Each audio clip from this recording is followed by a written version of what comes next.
Welcome to the Daily Wrap-Up, a concise show dedicated to bringing you the most relevant, independent news as we see it from the last 24 hours.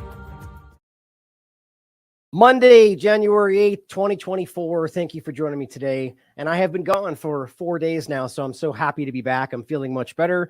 And I decided to have a discussion about a lot of the different things that I haven't been able to get into yet, such as the Epstein document discussion, Sam Bankman-Fried, FTX, the CBDC push, and all these different things coming. And of course, I can't have that conversation without inviting Whitney Webb on. So how are you today? It's always good to have you back on. Hey, Ryan, I'm doing good. Thanks for having me. Yes. It's always the conversation for Whitney Webb to discuss the intersection of Epstein and no, I'm just kidding. but definitely you're the person that we always want to talk to about these things. So I'd like to get into the larger push. And really for me, I wanted to invite you on today just because, like I said, I've been kind of off the grid and I'm sure there's things that you've caught that I'd like to get your opinion on.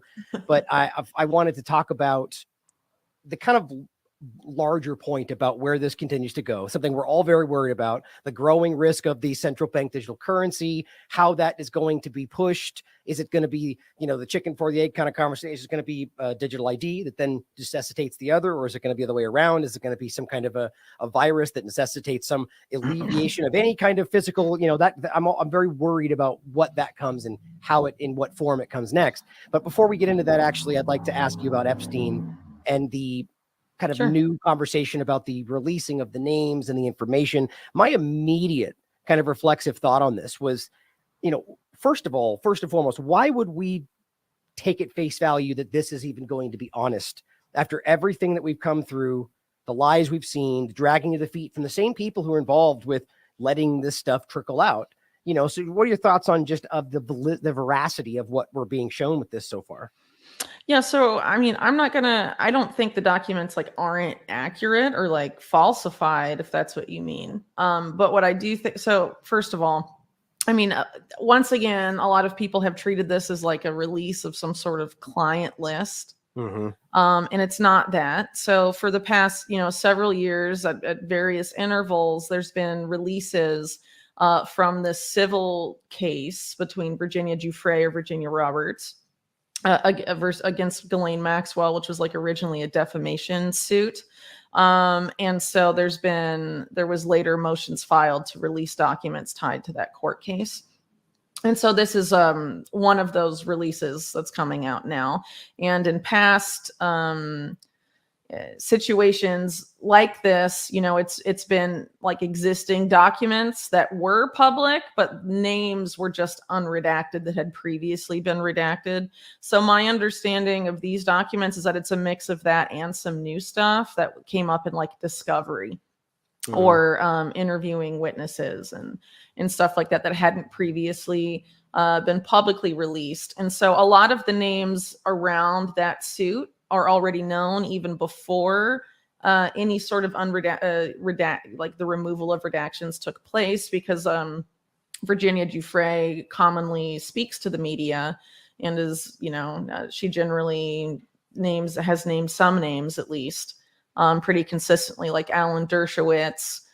She's mentioned the Pritzkers or Tom Pritzker specifically, and, some Ehud Barak, some of these other names. And again, with this, these documents that have come out, those are the names that are coming up. Clinton, of course, is one that she had previously mentioned and who is in these documents as well. And, on that note, I think mainly what this is accomplishing is the same thing that most Epstein coverage has sought to accomplish over the past several years, which is mainly to keep the focus on more salacious aspects of Jeffrey Epstein's activities during his career, which again is much larger than just sex blackmail. And it's meant to sort of, feel like we've talked about this before. A lot of Epstein coverage is about Clinton and Trump, so that people just sort of to repeat a lot of the stuff that went on in the 2016 election era. You have, the Trump backing people being like, look at Clinton, and the, DNC backing people, look at Trump. And it's just focused on those two figures, but what has come of it, right?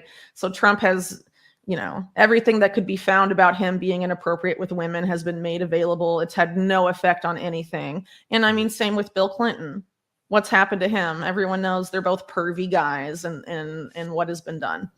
Nothing tangible. And so that, essentially the discourse is remaining there. And that's true with these, current documents, at least as far as I've seen in terms of the reporting that's come out on it, because, like you, Ryan, I've had some stuff go on the past few days, so I haven't been like in the weeds with these documents themselves, but that's my impression. And it's important to keep in mind that the judge overseeing this case isn't necessarily like someone who's not going to help the quote unquote deep state cover stuff up.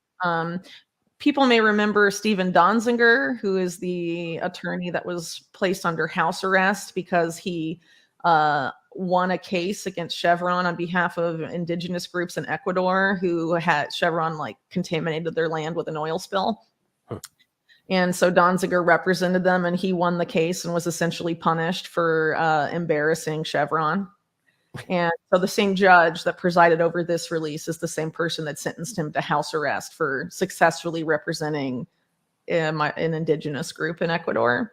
So I mean, if she's willing to go to bat for Chevron under those metrics, I wouldn't trust her as necessarily someone who's going to, put out the most damaging stuff. And I don't really think this suit to begin with what was necessarily designed to release everything about Epstein either. I mean, it isn't related to any of the stuff that happened in 2019. This particular case precedes Epstein's 2019 arrest and death, by a while. And so, the stuff that was part of that investigation or the raids on his home in 2019 and stuff like that, none of that is included here. Right. Yeah. Or whatever the FBI has on Epstein and all of that. None of that is included here.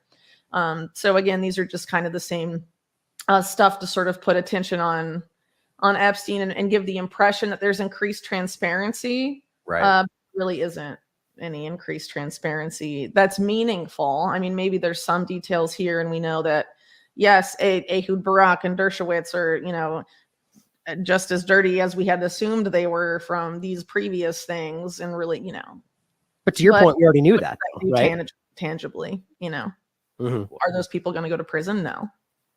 Of course. Right. But as I said, to your point, we already knew that, though, right? It's more just about acknowledging right. Yeah. So for me, this is, and the kind of the more of the surface level point on it, it's, or rather the broader, the point to it all is just that wondering whether or not, well, I guess the first question is, do you think this was done? Was it just benign? This was just a process for releasing information, or do you think there's a motivation behind doing this? How do you see that part of it? And then I have a question for you. I mean, it's hard to know. I mean, every time there's like a big, what's the word? Sort of like a hoopla around Epstein coverage. It tends to be stuff like this that ultimately may be interesting or may return a focus to the case, but it's ultimately serves as a distraction. And then again, what I mentioned earlier serves to sort of reinforce focus on Epstein and like particular figures only and particular acts that Epstein was affiliated with. No one's ever going to go after and report on the financial crimes of Epstein or any of this AI Silicon Valley stuff that he was involved with very extensively, or the biosecurity stuff or the eugenics stuff. All of that is essentially left out. Any of the tech related stuff. I mean, it seems like he essentially compromised Microsoft in the 90s too. I mean, there's all sorts of stuff that's very important and valuable, and literally no one, not literally no one, but like the vast majority of the public, when it comes to Epstein, what they have in their head is, oh, Clinton and Trump, and maybe Ehud Barak and Woody Allen and, some of the names that get most circulated around there. But Epstein reporting, I think, is, in general, very salacious and distractionary. And so you have a big thing like this. No, people are spending all their time looking at this stuff on Epstein that's already known, and isn't going to change anything about the present. But everyone's attention is focused on that, particularly in conspiracy minded circles. Right. Well, I've already seen which are the some people fake that pay stuff, attention to a lot of other things, generally speaking. which is a good thing, though, right? To be able to pay attention to all the many different moving parts, but just don't blindly believe them all without evidence. But what's interesting is I've already seen a lot of, which, by the way, this is not unique. This happens on every day, I would argue, but that there's a lot of fake information already circulating around all this. People faking images and saying, here's so-and-so's name on here. And then it turns out that it wasn't included. Yeah. And it's like, and so then everybody believes that and says, that's the lie. And they hid this from the bigger picture. You know, it becomes this, that's the larger point. That becomes a limited hangout, right? That's kind of the larger point. Yeah. And also QAnon has like created these memes that claim to have the verified list of people who went to Epstein's Island. And it's not a verified list. It's like almost entirely a made up list. And then it gets circulated and people share it and don't do due diligence on it. And, you know, people assume people like Miley Cyrus and whatever have been to the island, and there's no evidence for that I've seen anyway. So, yeah. Well, I think in general, that pretty much covered all the bases. I'll just give my comment about it is that, you know, my reason for asking this from you in particular is that, you know, not that I immediately am like the entire thing is a trap or it's a lie, which it certainly could be, but more so just that my mindset is always like with a FOIA request in general, my mind is always I find it hard to wrap my mind around the idea that a powerful structure, and I know it's not an all-encompassing thing, it never really is, there's moving parts and different people, different entities, but that they would give you something that would ultimately expose a crime. You know what I mean? Or in this sense, that this would end up being released and it really is just a full accounting. And I find that really hard to believe. Call me a pessimist. I'm jaded. I get it, but I just don't see how that makes sense in the world we live in today. But I hope that there's more. Yeah. Well, there's definitely some stuff that they won't let come out. I think that's pretty clear. I mean, just look at the Kennedy assassination. Those documents should have been out long ago and they will never come out. Why? Because they basically show that their official narrative is bullshit. And there's lots of other events that, you know, are like that too. Right. You know, well, here's a good point for this though. So what if they were to, let's say, add somebody's name? Everything else is completely accurate, but they just insert Donald Trump's name and it wasn't supposed to be there, you know, whatever it means to somebody out there. And that's the kind of thing I worry about. Not to say that we know that happened or not, but that's so easy to do right now, even just from an individual in the middle of the process. You know, I think FOIAs are not necessarily the biggest threat on that in that sphere. It's more, you know, the whole era of deep fakes that they've been fear mongering about for years, as we've discussed for years. That's definitely kicking up because the technology has become more accessible and more like widely used. And so, I mean, I think that kind of making an AI version of someone and they're saying stuff they didn't actually say, and then it goes viral and stuff like that. I'm so worried about that. I think that's pretty inevitable. I just don't know how it hasn't happened yet. I know I say it every time, but I'm like this, like to your point, it's been around and it's been possible. I'm waiting for that shoe to drop, right? I mean, it's going to happen. It's going to be folded into the push we can see now to stop alleged misinformation. You think? Yeah. And so deepfakes are going to be a big part of that. And that's going to be part of the big like AI regulation of AI and regulation of the internet that they're going to push where, you know, I've never used ChatGPT or anything like that, but from what I understand, in order to use it, you have to make an account. Right. So I presume that in order to stop deep fakes, what they will suggest is that in order to use generative AI, you have to have an account and it will be tied to your new ID, digital ID. Yeah.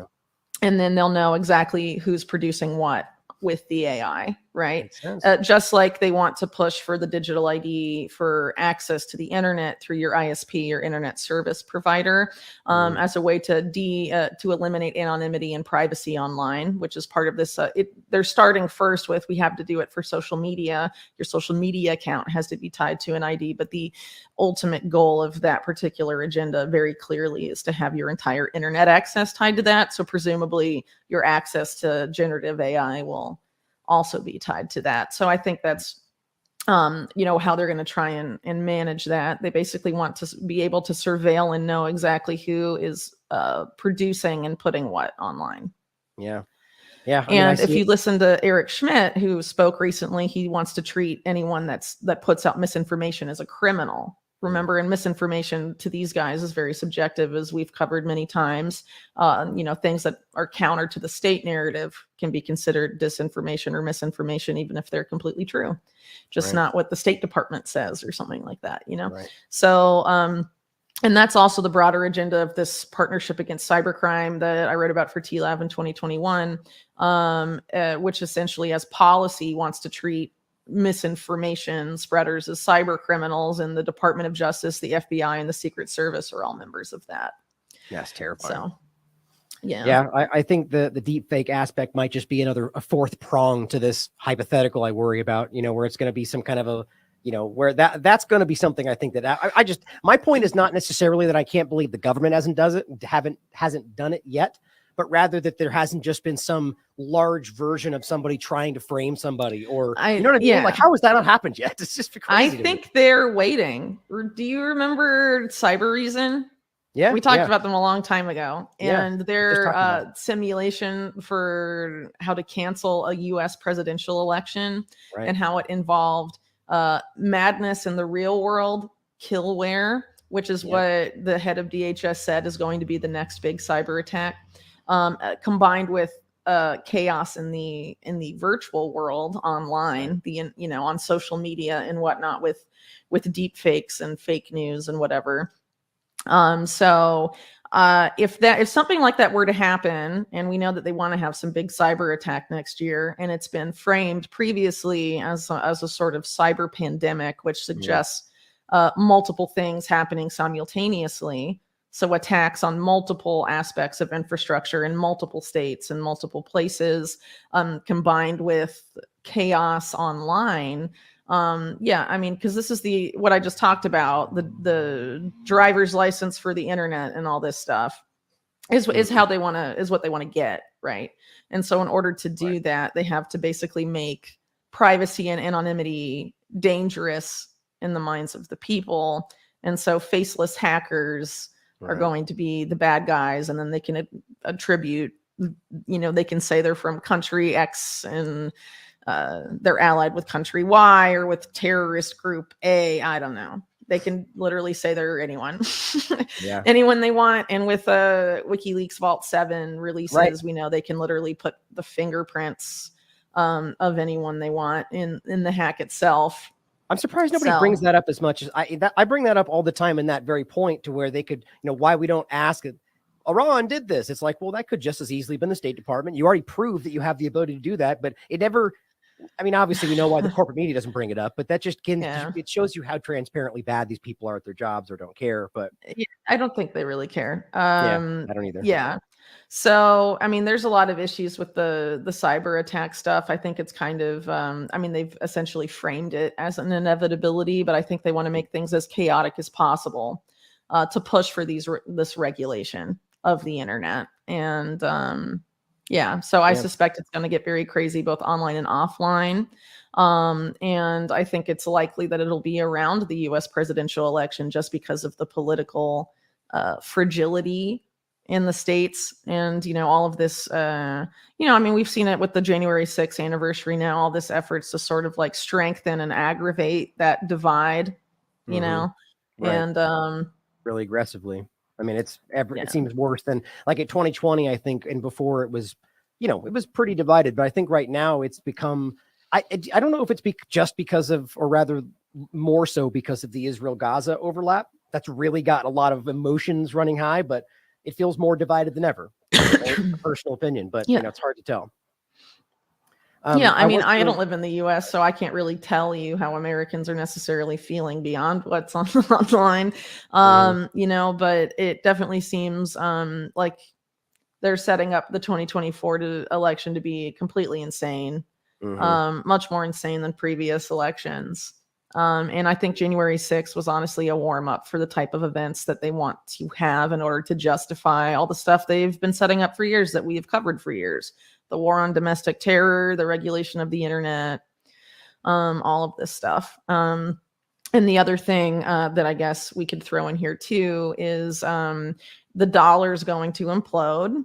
The U.S. debt is too insane. And so there's going to be some sort of phase in to a different kind of currency. for the CBDC era. And, as I know your audience knows, the CBDC and the digital ID, they go together, right? The digital ID is like tied up with your wallet for CBDCs. I mean, that's how all this stuff has been designed, essentially. So yeah, my point in the beginning was, early on, I wasn't sure which way it would go, whether it would be some kind of a justification for that digital ID, which would then necessitate the need for the digital currency, or rather, this is where I wonder about, which we can possibly get into if we want to, about the threat of that action, the cyber attack, release something, which would then be used as justification. Oh, we lost all of our online information, or rather the ledgers and so on, but don't worry, we have the digital ID information, but we need you to sign up for it. We can dole out your information. Like, that makes a lot of sense. Like, that would be an easy way to trap people into the new system. But I'm not sure which way it would go. Both. Well, the financial stuff, I mean, is likely to be a victim of part of this cyber pandemic, as I wrote about, for TLAV in 2021. That was the main thing they simulated, all of the big banks. And it's very possible that not all of the banks are in on it. You have like the big four, the biggest 5 banks in the US that are maybe in on it. And then their competitors get totally destroyed by the cyber attack. But the 2 big to fail banks have been planning for a cyber attack on the financial system and gaming it out, basically, like in this article. And which is April 7th, 2021. Yeah. And the Pritzkers are the people that were in charge of the think tank that produced that report. Of course. Yes. The same Pritzker, same family I mentioned earlier, Tom Pritzker, tied up with the Epstein scandal. And they run 2 of the most important think tanks in the United States. And at the time that simulation happened, in that article you just had up, the head guy that was running the Carnegie Endowment was William Burns, and now he's CIA director. What do you know? And he was meeting with Epstein. People should really look into the Pritzker-Epstein relationship. There's a reason that one doesn't get any coverage. Right. This Webb, no pun intended, is just so obvious. I mean, it really is just crazy the way that you highlight these connections. But the other point, which we kind of alluded to, but I'm not sure, we've done the 2020 election special back then, so I floated it with Whitney. We're waiting to see if we end up doing it or not. But we're thinking about doing another election special coming into this new season. I think it's a good time for it, because just like with this one and a lot of the predictions you made, right now this does feel like another one of those moments. Whatever that was then, like we feel that already again. Like everybody seems to feel that. So it'd be a good time to really get into that. And I think that the next point, which we were going to get into, which is kind of the next step you were talking about, is that transition, right? And so you had a really great article about, which I haven't actually had a chance to read yet, but it's about so you told me it was really great, but you told well, I think it's important for people to understand. Right. Well, let's get into it, because what you did tell me, I'm really fascinated about, and I have some questions about. So the Sam Bankman-Fried FTX overlap to all this. Like, a lot of people are aware of that intersection, but maybe don't see this part of it. And so go into that part about what you see his role as with the government, with the transition, and Wall Street. So go ahead and let us know what you were talking about. Yeah. So there's a couple different ways to tackle answering that. So basically, and if you want to know more about this, please read the article. The way CBDCs are going to come to the United States is not going to be like other countries. There's a couple of reasons for that. One is, in order to produce a CBDC, the Fed, it would take the Federal Reserve several years to develop and test that CBDC. And they're behind relative to other big countries who are already essentially ready to launch, if they haven't already launched their CBDC, right? So that's one. And the other one is, if the central bank is the one that's directly issuing the CBDC, which is the CBDC model in China and Russia and a lot of these other countries, specifically BRICS countries, are the ones that are like obviously managed and developed by the BIS, the Bank of International Settlements. In the US, there's something that happens called fractional reserve banking, which is like what the commercial banks do. And there's a graphic of it in the article for people that like don't understand the concept well. But basically the idea is like when you go to deposit like $1,000 into a bank, that $1,000 doesn't like stay there. They don't like hold on to it as reserves so you can like redeem your money immediately. They'll like save a percent of it and then loan the rest out to somebody else. And they call this like private capital creation. This is like the business model. Yeah, this is the business model of all the big banks, all the commercial banks in the United States. The bottom, for those, to make it really simple for the average person, it's just that's why these banks don't have the currency they might need in any given moment, because they use more. Like, what is the percentage? Yes. It's they're only required to have, how much was it? Do you remember? It's basically I think it's like 10 to 1 or something. You give them $100 and they end up loaning out 1,000, right? And so like the point is that's not sustainable. I don't know why. Well, this is why there's bank runs and stuff when everyone comes and asks for their money back at the same time the bank doesn't have the money. Exactly. Right? That's because of the fractional reserve system. Yes. So if you're going to have a direct issued CBDC, every dollar that the digital dollar that the Fed would issue they'd have to have something backing that up 1-to-1. Right. And that basically eliminates the need in a lot of ways for commercial banks and fractional reserve banking. Yeah. And in the United States, unlike a lot of other central banks, the central bank, the Federal Reserve, is owned by the private banks. So they're not going to do that. Yeah. What they want to do instead is have what's called a synthetic CBDC, which a lot of people haven't heard that there's different types of CBDCs. There's a synthetic CBDC, which is basically a stable coin, but the reserves are either banked with the Fed or managed by something like FedNow that was launched last year.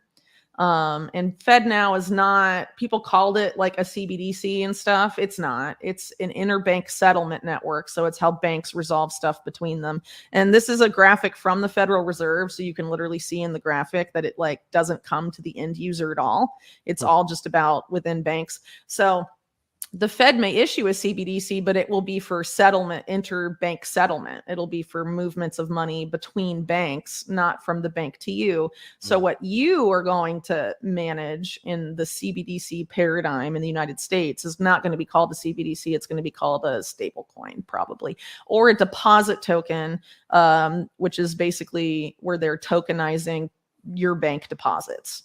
But for and those then trading that on these blockchain platforms and stuff. Still digital currency for those that aren't in the crypto scene, right? So we're talking about they hear people token, some people, but most people know. But so it's going to be something that's still tradable online, but not. So what's the difference? So these stable coins and deposit tokens are just as programmable and surveillable as CBDCs are. So all the bad stuff. All the bad stuff is still there. Good. Yeah. So, I mean, most of the public that's aware of CBDCs is aware that they're programmable and surveillable and bad. But they think as long as the Fed doesn't issue it directly, we're fine. And no. So Jerome Powell, the chairman of the Fed, isn't going to be the guy programming your money. Yeah. But okay, let's have Jamie Dimon do it. Is that really any better? You know what I mean? So this has happened a lot. Well, yeah. So this has happened a lot in terms of like how the U.S. Blob, the deep state, sort of like manages this stuff when it's trying to get the public to acquiesce to things they normally wouldn't acquiesce to. Like, remember total information awareness, and how they tried to do that as like a public-private thing, have the military run it out of DARPA. And then they were like, oh, everyone's mad about this. Let's just turn it into a private company. And it was made into Palantir. Right. And then no one complained. Right. So, people are aware and wary of CBDCs in the US, at least a significant portion of the population is, specifically right leaning, which tends to be the side that has guns. So they want those guys to be as more psyoped than anyone else so they can be more easily controlled. Because they're probably not going to come and take it until they're absolutely sure they can, right? So, they know people are wary of it, and so they're just going to be like, we didn't do CBDCs because of freedom, so we're going to have the banks do it, or act like that they're not doing anything different. I mean, technically, a lot of the dollars that we use today are digital; they're just like entered in bank Right. spreadsheets and stuff, you know. Right. But the problem now is the dollar is being inflated away, you know, and what basically is backing the dollar right now is the treasury system, which is, you know, related to how the US services its debt. And now it's getting to a point where we've passed what, like $34 trillion in debt. And so that's obviously unsustainable. So what's very likely is that when the shift takes place, since they can't use, like, the US will probably be at a point where it might or will default on its debt, in which case treasuries are like not a safe asset anymore like they have been historically. So you're going to have these guys try and peg the dollar to something else, some other sort of commodity that has value. It's very possible it will be Bitcoin, which, if you're familiar with how the SEC is treating cryptocurrency in the cryptocurrency industry, they label literally every cryptocurrency as security except for Bitcoin, which they label as a commodity. And how do they get away with that? Hmm? You brought that before. How do you get away with that exactly? What's the differentiating, like, because if you're differentiating between Ethereum and Litecoin, how are they're all securities? Only Bitcoin's a commodity, according to the SEC. Not that they need to give it, you know, they're criminals, but what's their argument for why that's somehow different if they're the same? Go ahead. I think it's just the nature. I don't want to get too in the weeds because I'm not like an expert on this stuff either. I'm just interested but by essentially, you know, the way Bitcoin is set up and how it's mined and how it's like deflationary and like much more decentralized by nature than a lot of these other ones, that makes it more of a commodity than a security. Interesting. And all these other ones are essentially, you know, created an entirely different way. And so they're treated as securities. You know that Odyssey is still under massive attack for that same point. It's so ridiculous. Just on a side note, they're dealing with that same securities issue because they use a cryptocurrency as their payment for those listening. It's crazy. But well, I think, you know, the test they apply, the SEC does, I forget what it's called. I think it's like the Howey test or something, and how they determine all this stuff. I mean, I can't exactly remember, but I mean, if you're interested in why Bitcoin's a commodity and everything else is a security, there's definitely a lot of information about that online. Okay. But for the purposes of this conversation, that's how the SEC views it. Therefore, the US government views Bitcoin differently than they view other cryptocurrency, right? And one of the biggest holders of Bitcoin in the world is the US government. It's the Department of Justice. They have like billions of dollars of Bitcoin. You know what's funny about that? That's like them telling you cannabis is going to kill everybody while stocking up on it and giving people medical cannabis. It's the other ones behind the scenes loading up on Bitcoin. Yeah, it's kind of like that. Yeah. Jeez. So my friend that co-wrote this piece with me and actually helped me a lot with the digital dollar stuff, Mark Goodwin, has an entire book about what he calls the Bitcoin dollar and the whole idea that they're going to peg the dollar to Bitcoin. And he doesn't necessarily think that's a good thing, right? But it seems like the way they're going to try and co-opt Bitcoin to like serve their ends will possibly be that way. But even if it's not Bitcoin, it will be something else because they plan to keep the dollar around. I don't think the dollar is going to get totally decimated like some people are predicting. It will on its current trajectory, but they obviously have a plan to peg it to something. Yeah. And you know, if they allow the price of Bitcoin to skyrocket and they have all these Bitcoin holdings, then they'll have a very easy time servicing that debt problem. So, well, depending on how high it goes, I don't know. Right. Anyway, so basically to wrap that up, the US is going to get a stable coin and it's or a synthetic CBDC. And of course, nothing says stable like Sam Bankman-Fried, right? So let's talk about him. Yeah. So how does he fit in here? So if you are familiar with the FTX scandal or my coverage of it, there was this tiny bank in the middle of rural Washington that was essentially bought by this guy named Noah Perlman and John Chalopin. Chalopin is the guy that runs Deltec, which is this bank in the Bahamas. It's very spooky.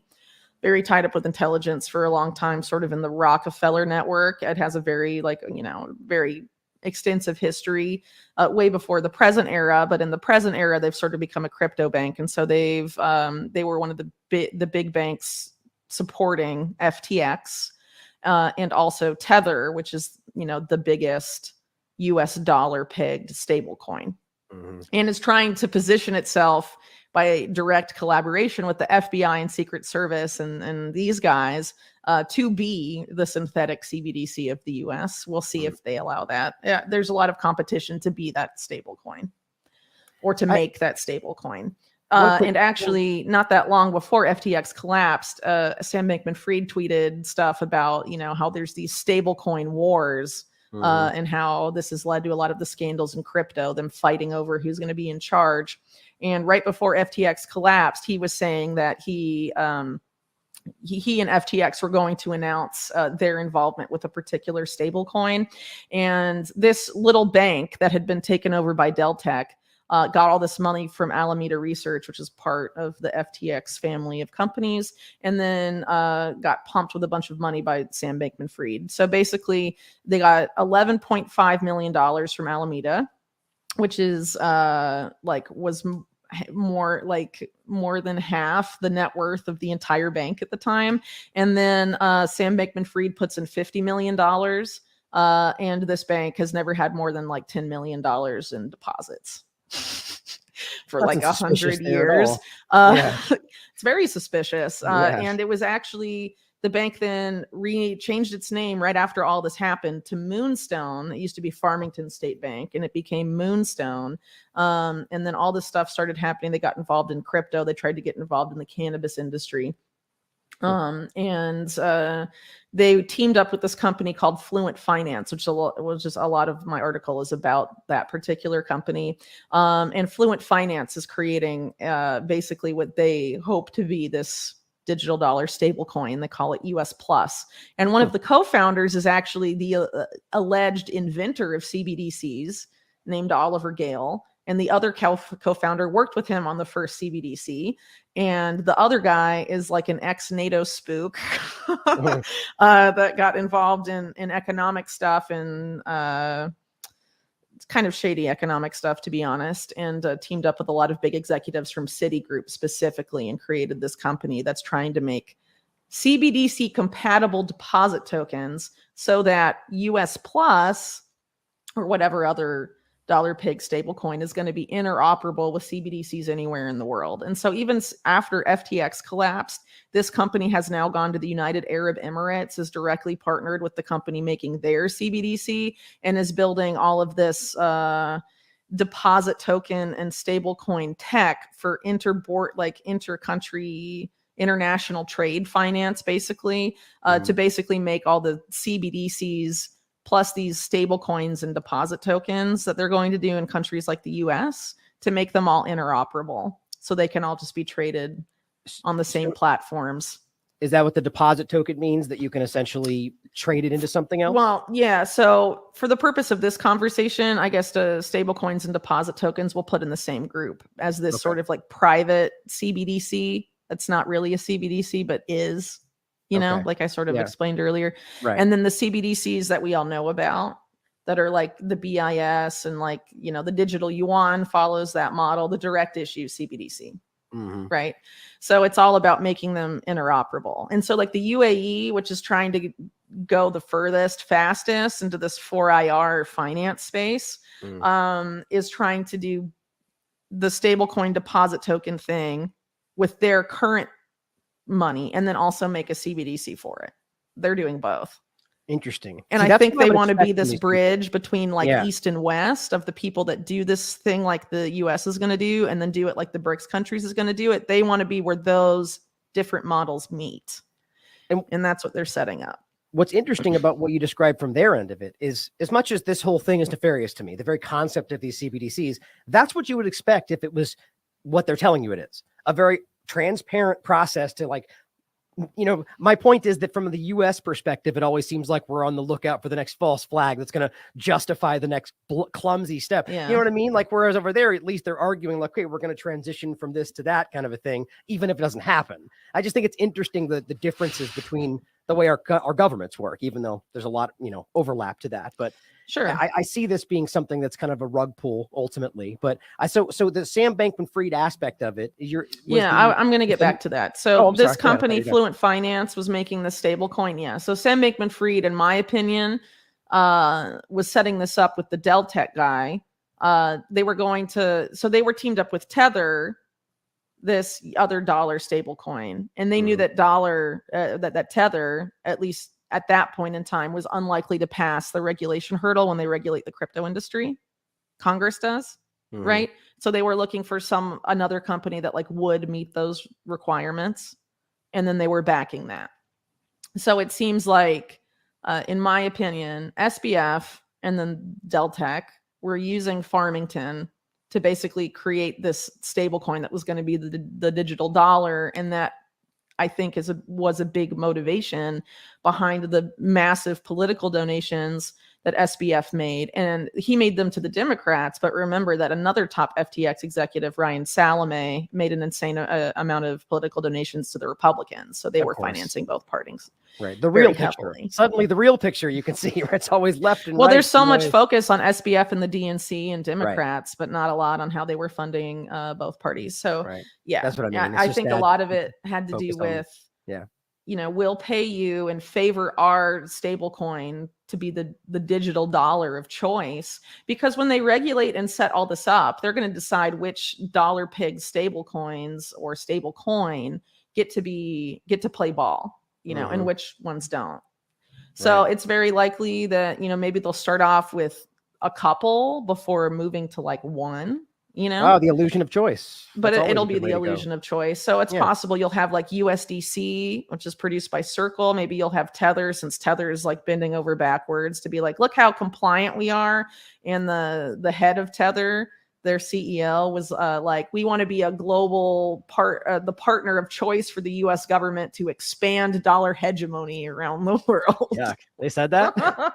Yeah, he said that. So I mean, that's what they're trying to do. There's all this competition to be the digital dollar, or at least make it through the regulatory cut. So the congressmen deciding all of this are the kingmakers, and so that's what this was about, I think, with SBF. And it's important because there's other people. SBF's obviously out of the picture now, and so is Moonstone. It was like shut down by the Fed, even though the Fed like still won't explain why they improved it in the first place when they obviously shouldn't have, and like won't comment at all on the approval process. They're like, just won't touch it. It's very funny. But there's other people competing to be that now. And this is how the dollar is going to be. And so I think, people that are very focused on reporting about CBDCs need to pay attention to these kind of developments. It's very important. Absolutely. And that's the biggest takeaway, I think, from this piece in particular. It's important information. Do you think that the process or the program is still moving, in just your opinion, or have they, since Sam Bankman-Fried and that kind of whole thing seems? Oh, it's still moving, but it's not going to be necessarily, it's not going to involve Moonstone Bank and FTX or Sam Bankman-Fried. Fluent Finance went and moved somewhere else and is doing the same thing they were always meant to do. Right. Which is building the infrastructure for this, right? But there's a lot of other companies doing it. Like I mentioned earlier, there's Tether, there's Circle, and I'm sure there'll, be others that pop up and try and be something. But they definitely need to be they need to be looked into, because a lot of very shady people helped create Tether. One of them is Brock Pierce, who's been tied to like pedophilia scandals. Jeffrey Epstein, not a good guy, would not trust him. And other figures. I'll be doing a lot more on that in the coming year, probably. But for now, I think intelligence agencies, well, I know because I wrote a book that talks a lot about this, have used particular banks for their ends for a long time, and they tend to be based in the Caribbean. A lot of them are. And I definitely think that in the new modern era, because of technology, that Tether and some of these other, things like Tether have been used like the way BCCI was used in the 80s. That's just my opinion. But yeah, so I think they're just trying to line up and get all their ducks in a row for regulation and whatnot. And yeah, I think there's a lot of big efforts to co-opt, Bitcoin and any sort of, currency that like could afford financial freedom or privacy, like Monero. All of those are they're making plans, and we should pay attention to their plans.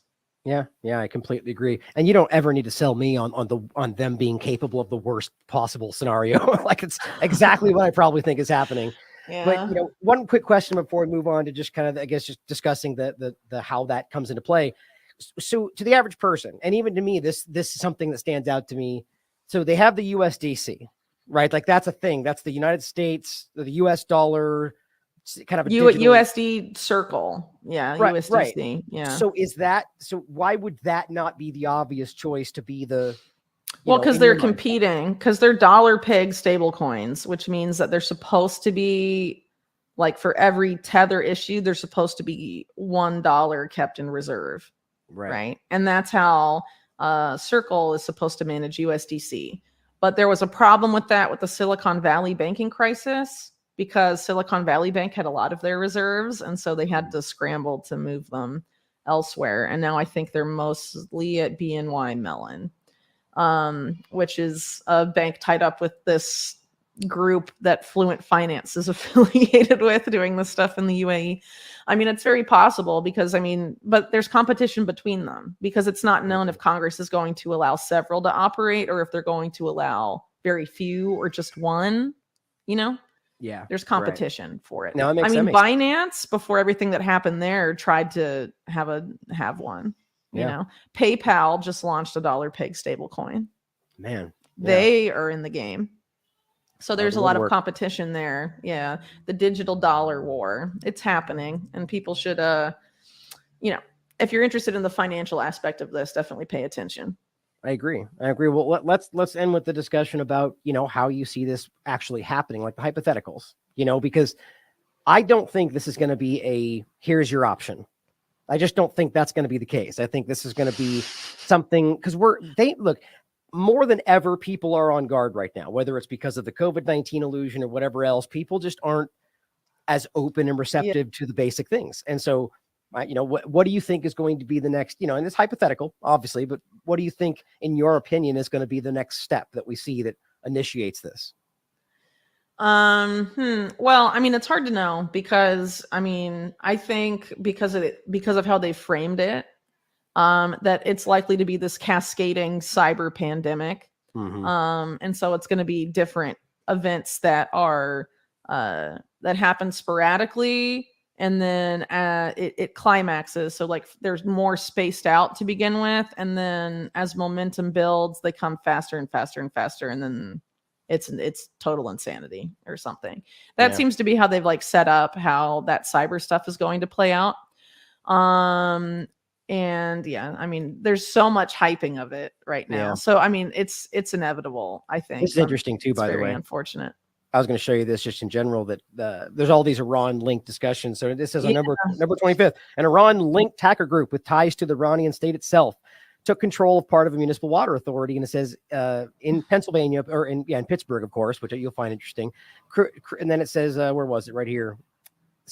Entered through an Israeli-made programmable logic controller. Just it's exactly what you keep talking about. That could be seen as a vulnerability, or in fact, the very reason that it's there.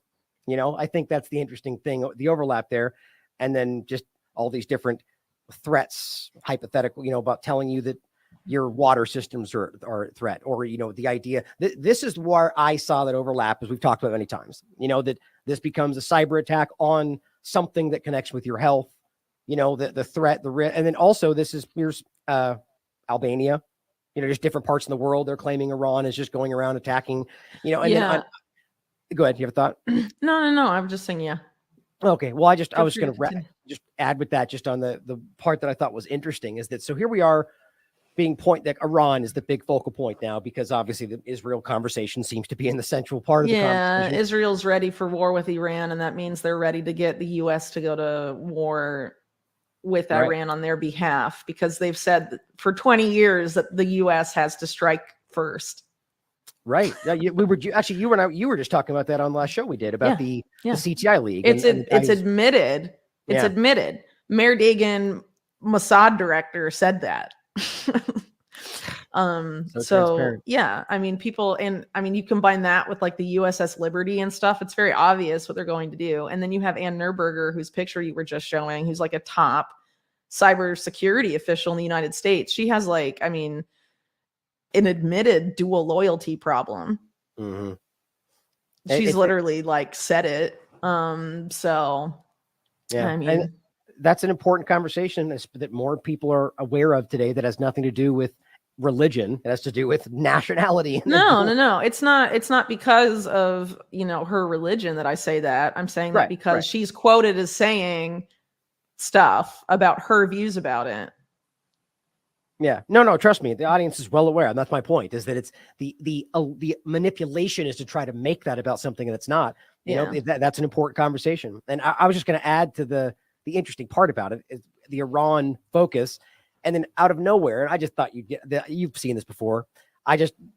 ISIS claims responsibility, or so we're told anyway. I'm not even getting into whether it's real or whether the event, but the fact that we're being told that ISIS claims responsibility for an attack on Iran, and I just think, God, that can't be that. I said, how many times exactly do we need to see ISIS attack the enemies of Israel at peak hostile rhetoric before we understand what we're looking at? And then when they're engaged in battle with the IDF, they say, oops, we're sorry, and they run away. Totally. Do you remember when that happened? I was just like, yeah. Or they treat them in Syria. You know, it's just like, my God. It's so US, UK, Israel runs ISIS. Anyone that's followed any of the Syria stuff or any other thing involving ISIS for any amount of time should know. Yeah. Well, remember this old clip? I can play it real quick if it's easy. The C-SPAN, where they talk about the name for the Israeli Secret Intelligence Service, which is the ISIS, right? Which is not that, you know, so too are the, you know, ISI or whatever the groups in the Britain. But, you know, the point that I just find that to be an interesting overlap, regardless of any of it, the point is that you can prove James Corbett's excellent work. Ben Swan's got a great documentary. The receipts are there. Israel and the United States are responsible for the creation of these entities, the funding, the arming, the moving. It's wild, you know? So, and then this, and this was at like a Qasem Soleimani's tomb, and the U.S. with Israel's prompting murdered him. Right. So, I mean, duh. Crazy. I mean, that's all I really have to say about that. But as far as these Iranian linked hackers go, the amount of evidence linking it to Iran is just a joke, just like it's been for years. Like we talked about with CTI League, it's just like relying on all these intelligence leak cybersecurity firms, some of which are openly funded by intelligence agencies, saying these guys are bad, trust us, and they don't provide any evidence. They're just like medium to high probability it's this, and they don't tell you why. It's just I was laughing. We're going to go to war over that kind of evidence, but I don't think it matters anymore because, like we've talked about before, they've degraded journalism like so much where, like, even if you're trying to do like reporting on leaks or like whistleblower files, it's just like, here's a screenshot on Twitter. Right. That's all the evidence you need, guys. It's people are just like, not, I think it's less than it has been, but I think the ones that are lost in this are lost more than ever. And it's so interesting to see. The tweet that you shared today, I thought was funny, and it's kind of a perfect little broad point for it. That says I think it was something the government admits that, the CIA broke the law in the 30s, the 40s, the 50s, the 60s, the 70s, the 80s, 90s, but never got caught. Nobody had any accountability. But today they won't ever do it because, whatever that tweet was. Never again. Yeah. They learned their lesson. Yeah. It's like, obviously they're the same group. They always were, and they're going to keep lying to you. Just people need to start paying attention. Yeah. But just to end, I guess, which is the part that I can see all this in a weird, abstract way coming together, is people to forget, and don't forget that this is a global agenda.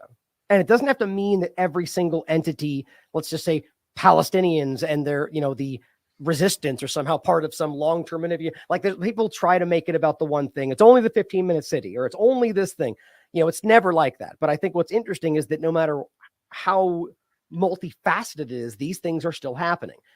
They're trying to find ways to rationalize the push for these. This is from 2021, just simply saying Palestine Central Bank reportedly mulling a CBDC launch, and it's just showing you that it is literally everywhere, and this is going to be driven in, and it will be pushed on people that think, like, let's say the people in Gaza. It'll be pushed in a situation that's going to say, we'll give you all of this if you just sign up for this and accept that. And people that are dying probably will. After the conflict in Gaza ends, it doesn't matter if Israel openly occupies it or not. They will put a group in power that will bring fourth industrial revolution technocracy to Gaza. Right. It's the same model, and it's pretty much admitted already that they followed in Ukraine, where it's like bulldoze Ukraine and then build a technocracy in its place. And Ukraine under Zelensky got their CBDC and digital ID app and all this stuff. And now BlackRock and all these guys are basically going to rebuild Ukraine however they want. And that's how Gaza is going to be too.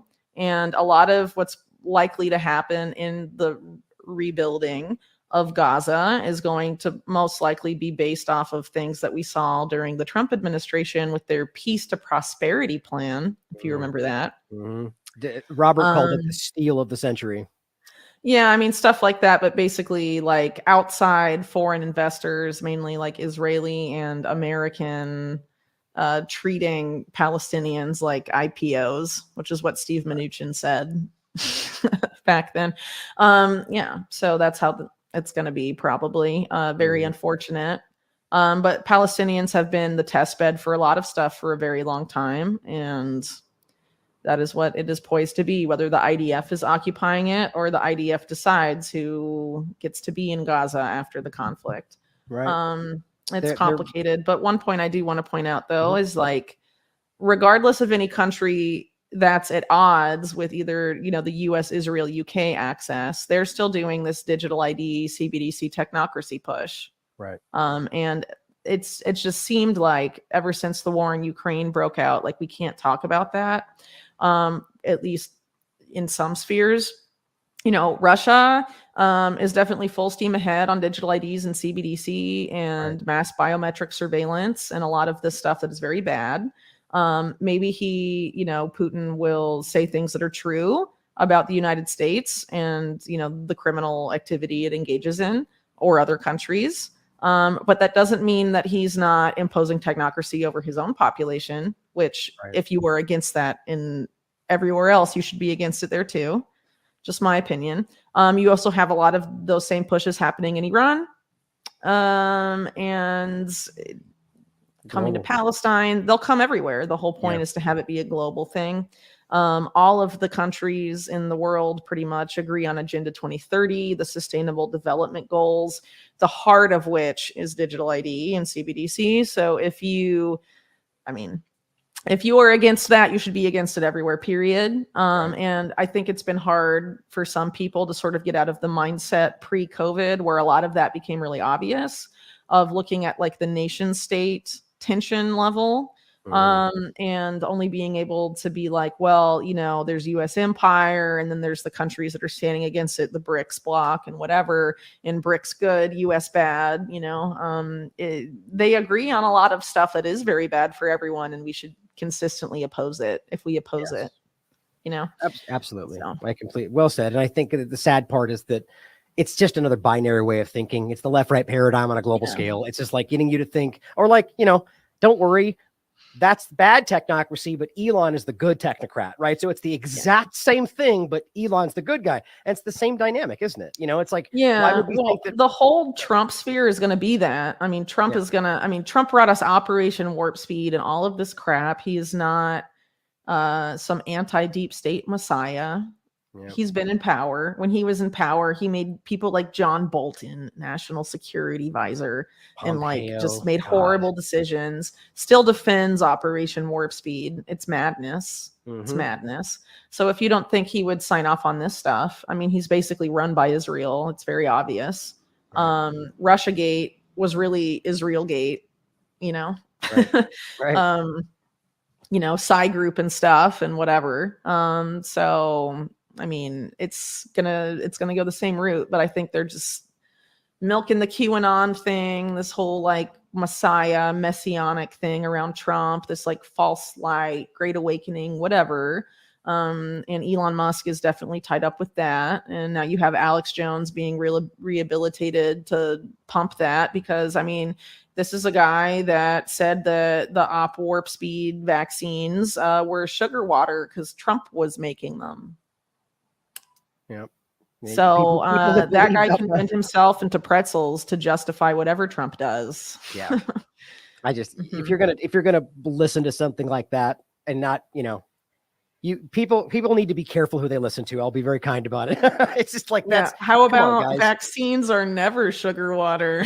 God, man. It's just the idea of that statement, but we just got to be careful to question all of these people, right? But it's so obvious how there's going to be a push to drive this based on these party lines. But I guess last thing I want to ask you, do you think that is less or more pronounced than it was before, let's just say, the Israel-Gaza discussion? Because I feel positive about it to a degree. Yeah, you mean like the Trump stuff? I mean, or just in general, like that people are more susceptible to those kind of manipulations, or not? To an extent, I think more people probably get that there's something wrong with the Israel stuff, maybe even than before. It's been a big issue for RFK's candidacy. Yeah. I would argue he's totaled it because of his extreme Zionist stance. Yeah. Yeah. It just doesn't fit with everything else he says at all. It's immorally indefensible. I said that the moment he came out with that stance. You're right. That's the best way to put it. It's like coming out and saying all these good things about freedom and then, siding with Hitler. It's just like, wait, hold on a second. Like, that doesn't make any sense with what you were doing before. It's just crazy to me. His stance was always a friend of mine interviewed him, and he talked about all this stuff about being against, fiat, infinite money printing of fiat of dollars to like finance war and all this stuff, but he like wants that to happen when it's being sent from the US to Israel. Like, that doesn't make any sense. Yeah, see, there's just far too many contradictions that if you support everything Israel's doing blindly, that right there contradicts a lot of things that he was fighting against in his campaign, like the medical treatment of the people in Israel. Yeah, and that precisely, though, is why I think the Israel-Gaza stuff hasn't been as effective as it might have been before, because they're mainly targeting the American right. Yeah, but the American right during COVID, and obviously people not on the right, but largely on the right, were very dehumanized during the COVID era. Everyone that didn't take the vaccine was dehumanized. Most of the people that didn't take the vaccine are right-leaning Americans. So they were just subjected to the whole dehumanizing treatment. Right. And that is precisely the same tactic on which essentially all Israeli propaganda against Palestinians rests. So after how it feels, I don't think enough time had passed. I think they're like, why are we saying they're animals? I mean, you have like that big COVID health freedom influencer, Eli David guy, like literally having pictures of Palestinian kids, and they're like Satan. That's got to be the worst person alive right now, as far as I'm concerned. That's mad. I mean, that's obvious dehumanization. Like, these people are animals. These people are savages. These people are all terror. I mean, that's like Israeli propaganda. That's Hasbro about Palestinians. Right. And so people were just like subjected to all of that with COVID, and like know how that feels and how it's a lie, how they were lied about and how they were right and all of this stuff. And so I think a lot of people on the right, I think they didn't time that well enough, or didn't expect how that would affect people. Well, good. I think. Yeah. Because also remember, Netanyahu, I mean, the same guy in power now doing all of this, that supposedly is doing all of this to protect Israeli lives, is the one that turned Israel into a giant lab for Pfizer. Right. Where's RFK on that? That's kind of what I was alluding to a second ago, is like, that's a hardcore contradiction right there to what you don't think Netanyahu, who's about to lose power because of the judicial reform stuff, would want a big attack to happen and a big war to happen so he can stay in power longer, even if it means sacrificing a couple hundred Israeli civilians? You don't think he'd be okay with that when he was like, let's jab everybody in Israel and see what happens for Pfizer? We know he would. His own Haaretz and Times of Israel article saying that, as you know, right? I know, but that's my point. That's why I think, some people would be like, I actually stopped liking right-leaning people that like have an affinity for Israel. Maybe they were like, I don't like Netanyahu anymore during the COVID era, and maybe they still don't. I mean, I think maybe they had some oversight there in how this was going to play out, because I think Israel has had a much harder time with the propaganda war than they have in the past, for sure. And that's a big problem for them, obviously. And I think that increases the risk that they'll do some crazy escalation. And I also worry, because Netanyahu essentially said it, that if the US doesn't support Israel, then essentially Hamas sleeper cells in the US will be activated, suggesting some sort of like Al-Qaeda play. style play. Yeah, that was pretty ominous. Because 9/11 and all of that got the U.S. to declare war on Israel's enemies. Right. And so why would that not? I mean, I'm sure that would work again. That's how they feel about it, I think. Because remember, neoconservatism in the U.S.,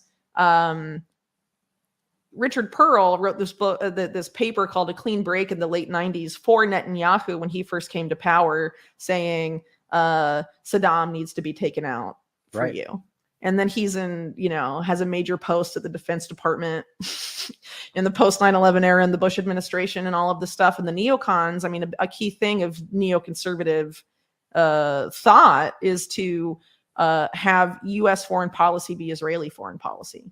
And they're actually not the same thing. They should not be the same thing, but that's neoconservatism. And neoconservatives are still very much in power. And a lot of them rebranded during the COVID era and set up websites like Stop Vaccine Passports and stuff like that. And we're inviting people from Children's Health Defense on and trying to get credibility back. So people in the Trump, base, the base they lost because Trump came to power because the base hates the neocons, right?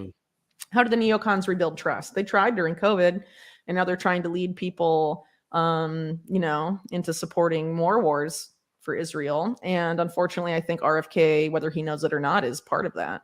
Yeah. And I that's where, don't forget, Trump already floated a very weirdly timed that, Hamas will just come from the southern border. Out of nowhere, he said that. And, all these weird floated thoughts like that. Yeah, we have to, there's a lot of reason to think that there's going to be action like that, or rather just the insinuation of the drive us. And that is another way that the U.S. is going to get hit with the digital ID hammer is too many illegals. We don't know who's here. Everyone needs digital ID. Right.